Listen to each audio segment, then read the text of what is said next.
26-এ নির্বাচন দেখতে হলে আগে জুলাই বিপ্লবের স্বীকৃতি লাগবে বললেন জামায়াত আমির। বিস্তারিত সংবাদ।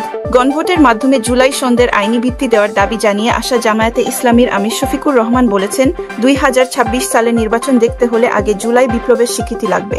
জুলাই জাতীয় সনদ বাস্তবায়ন আদেশ জারি ও উক্ত আদেশের উপর গণভোট আয়োজন সহ 5 দফা দাবিতে আজ মঙ্গলবার বিকেলে রাজধানীর পল্টন মোড়ে জামায়াত সহ আন্দোলনরত 8 দলের সমাবেশে এ কথা বলেন শফিকুর রহমান। যারা জুলাই বিপ্লব মানবেন না তাদের জন্য 26 সালে কোনো নির্বাচন নেই বলেও মন্তব্য করেছেন তিনি। জামায়াতের আমির বলেন, আমাদের দাবি কম কিন্তু খুব সুস্পষ্ট, জুলাই বিপ্লবকে স্বীকৃতি দিতে হবে। আর জুলাই বিপ্লবের স্বীকৃতি দিতে হলে জুলাই সন্ধির আইনি ভিত্তি দিতেই হবে। এই আইনি ভিত্তি ছাড়া কোনো নির্বাচন অনুষ্ঠান হওয়ার কোনো সম্ভাবনা নেই। দেশের জনগণ নির্বাচনের আগে গণভোট চায় বলে দাবি করেন শফিকুর রহমান। গণভোটের বিষয়ে সব দল একমত উল্লেখ করে তিনি বলেন, তাহলে তারিখ নিয়ে এই বায়নাবাজি কেন? দলগুলো একমত হয়ে যখন জুলাই সন্ধে স্বাক্ষর করেছে তখন গণভোট আগে হওয়ায় যুক্তিযুক্ত মন্তব্য করে জামায়াতের আমির বলেন, এর ভিত্তিতে আগামী নির্বাচন হলে কোনো সন্দেহ সংশয় থাকবে না।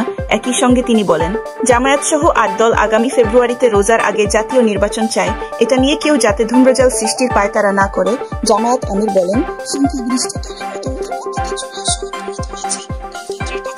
সংখ্যাগরিষ্ঠরা যা বলবে বাকিদের তাই মেনে নিতে হবে, কিন্তু কেউ কেউ সেটি মেনে নিতে রাজি নয়। জুলাই সন্ধ্যায় যদি কেউ গণতন্ত্রের প্রতি শ্রদ্ধা না দেখায়, জাতীয় নির্বাচনের প্রতি তারা শ্রদ্ধা কিভাবে দেখাবে?